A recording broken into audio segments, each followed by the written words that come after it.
गौरी पुत्र गणेश भगवान की जय। श्री लक्ष्मी नारायण भगवान की जय। श्री उमापति शंकर भगवान की जय। अन्नपूर्णा माता की जय। प्रिय भक्तजनों, आज हम इस वीडियो में माता अन्नपूर्णा की व्रत कथा सुनेंगे। तो आप सभी भक्तजन बड़ी ही श्रद्धा, ध्यान पूर्वक और प्रसन्नचित्त मन से माता अन्नपूर्णा की व्रत कथा को सुनिए। तो सभी प्रेम से बोलिए, माता अन्नपूर्णा की जय, सर्व देवी देवता की जय। एक समय की बात है, काशी निवासी धनंजय की पत्नी का नाम सुलक्षणा था। उसे अन्य सब सुख प्राप्त थे, केवल निर्धनता ही उसके दुख का एकमात्र कारण थी। यह दुख उसे हर समय सताता रहता था। एक दिन सुलक्षणा अपने पति से बोली, स्वामी, आप कुछ उद्यम करो तो काम चले। इस प्रकार कब तक काम चलेगा? तब सुलक्षणा की बात धनंजय के मन में बैठ गई और वह उसी दिन विश्वनाथ शंकर जी को प्रसन्न करने के लिए बैठ गया और कहने लगा, हे देवाधिदेव विश्वेश्वर, मुझे पूजा पाठ कुछ आता नहीं है, केवल आपके भरोसे बैठा हूँ। और इतनी विनती करके वह 2-3 दिन भूखा प्यासा बैठा रहा और यह देखकर भगवान शंकर ने उसके कान में अन्नपूर्णा अन्नपूर्णा अन्नपूर्णा इस प्रकार 3 बार कहा।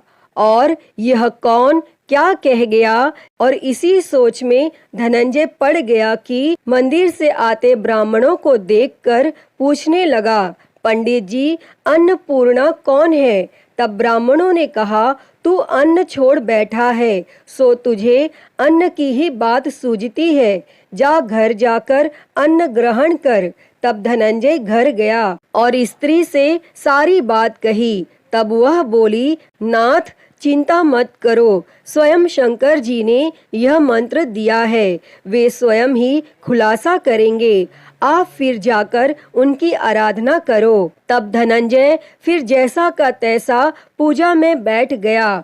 रात्रि में शंकर जी ने आज्ञा दी और कहा, तू पूर्व दिशा में चला जा। और वह अन्नपूर्णा का नाम जपता जाता और रास्ते में फल खाता, झरनों का पानी पीता जाता। और इस प्रकार वह कितने ही दिनों तक चलता गया और वहां से उसे चांदी सी चमकती वन की शोभा देखने में आई, सुंदर सरोवर देखने में आया। उसके किनारे कितनी ही अप्सराएं झुंड बनाए बैठी थी, एक कथा सुनती और सब मिलकर माँ अन्नपूर्णा इस प्रकार बार बार कहती थी। और यह अगहन मास की उजेली रात्रि थी और आज से ही व्रत का आरंभ था। और जिस शब्द की खोज करने वह निकला था, वह उसे वहां सुनने को मिला।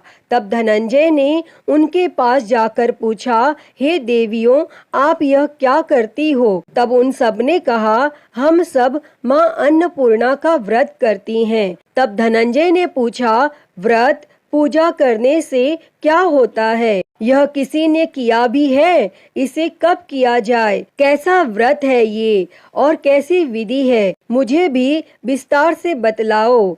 तब वे कहने लगी, इस व्रत को सब कोई कर सकते हैं। 21 दिन तक के लिए 21 गांठ का सूत लेना चाहिए।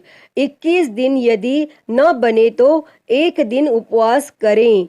यह भी न बने तो केवल कथा सुनकर प्रसाद लें, निराहार रहकर कथा कहें। और कथा सुनने वाला कोई न मिले तो पीपल के पत्तों को रख, सुपारी या घृत कुमारी वृक्ष को सामने कर, दीपक को साक्षी कर, सूर्य, गाय, तुलसी या महादेव को बिना कथा सुनाए मुख में दाना न डाले। यदि भूल से कुछ पड़ जाए तो एक दिवस फिर उपवास करें और व्रत के दिन क्रोध न करें और झूठ न बोलें। तब धनंजय बोला, इस व्रत के करने से क्या होगा? तब वे कहने लगीं, इसके करने से अंधों को नेत्र मिले, लूलों को हाथ मिले, निर्धन के घर धन आए, बांझी को संतान मिले, मूर्ख को विद्या आए, और जो जिस कामना से व्रत करें माँ उसकी इच्छा पूरी करती हैं। तब धनंजय कहने लगा, बहनों, मेरे पास भी धन नहीं है, विद्या नहीं है, कुछ भी तो नहीं है, मैं तो दुखिया ब्राह्मण हूँ, मुझे इस व्रत का सूत दोगी? तब वे कहने लगी, हाँ भाई, तेरा कल्याण हो, हम तुम्हें अवश्य देंगे, ले इस व्रत का मंगल सूत्र ले। तब धनंजय ने व्रत किया और व्रत पूरा हुआ। तभी सरोवर में से 21 खंड की स्वर्ण सीढ़ी हीरा मोती जड़ी हुई प्रकट हुई। तब धनंजय जय अन्नपूर्णा कहता जाता था और इस प्रकार कितनी ही सीढ़ियां उतर गया तो क्या देखता है कि करोड़ों सूर्य से प्रकाशमान माता अन्नपूर्णा का मंदिर है। उसके सामने स्वर्ण सिंहासन पर माता अन्नपूर्णा विराजमान है। सामने भिक्षा हेतु शंकर भगवान खड़े हैं। देवांगनाएं चंवर डुलाती हैं, कितनी ही हथियार बांधे पहरा देती हैं।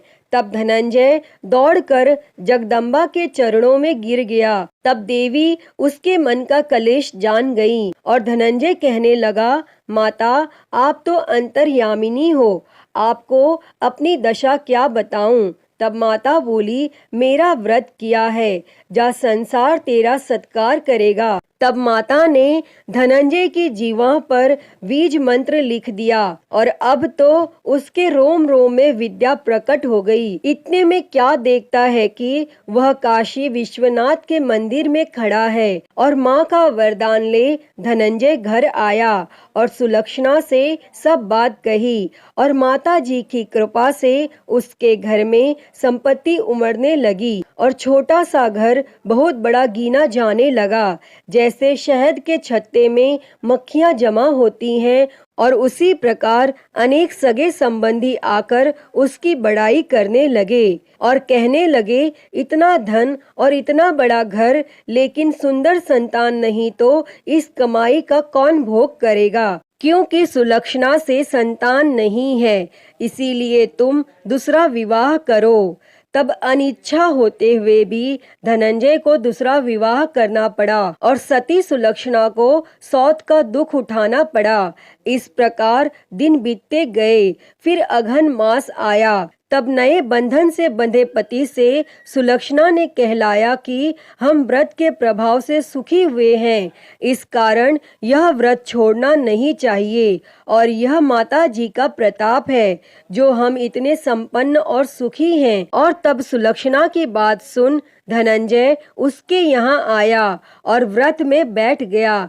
तब नई बहू को इस व्रत की खबर नहीं थी और वह धनंजय के आने की राह देख रही थी। तब दिन बीतते गए और व्रत पूर्ण होने में 3 दिवस बाकी थे कि नई बहू को खबर पड़ी और उसके मन में ईर्ष्या की ज्वाला दहकने लगी थी और वह सुलक्षणा के घर आ पहुंची और उसने वहां भगदड़ मचा दी। तब वह धनंजय को अपने साथ ले गई। तब नए घर में धनंजय को थोड़ी देर के लिए निद्रा ने आ दबाया और इसी समय नई बहू ने उसके व्रत का सूत तोड़कर आग में फेंक दिया। अब तो माता जी का कोप जाग गया और घर में अकस्मात आग लग गई, सब कुछ जलकर खाक हो गया। तब सुलक्षणा जान गई और पति को फिर अपने घर ले आई।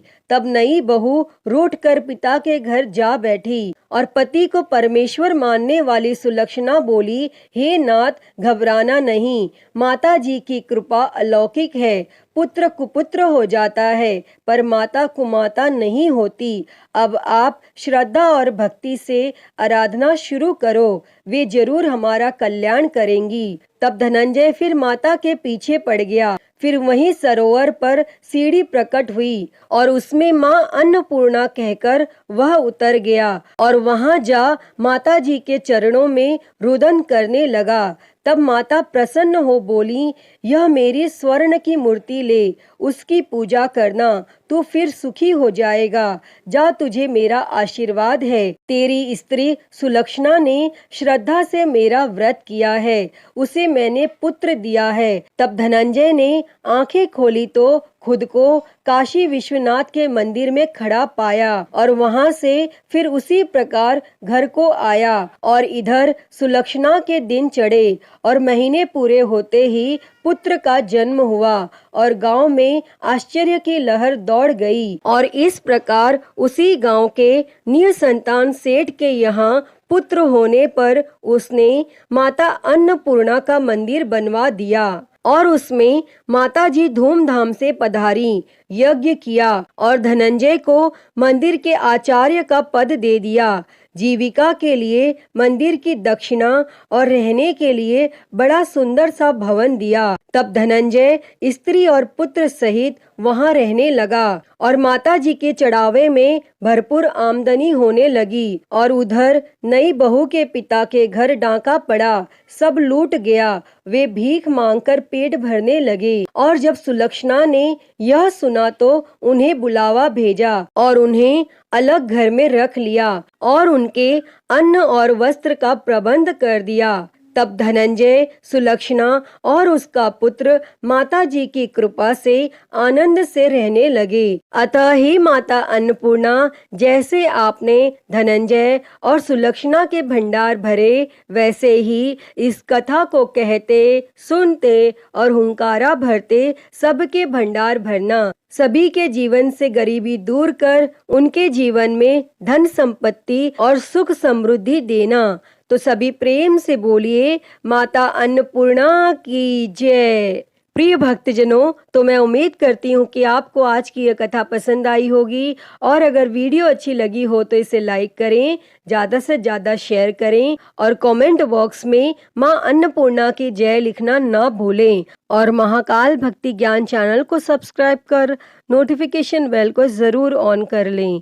हर हर महादेव। धन्यवाद।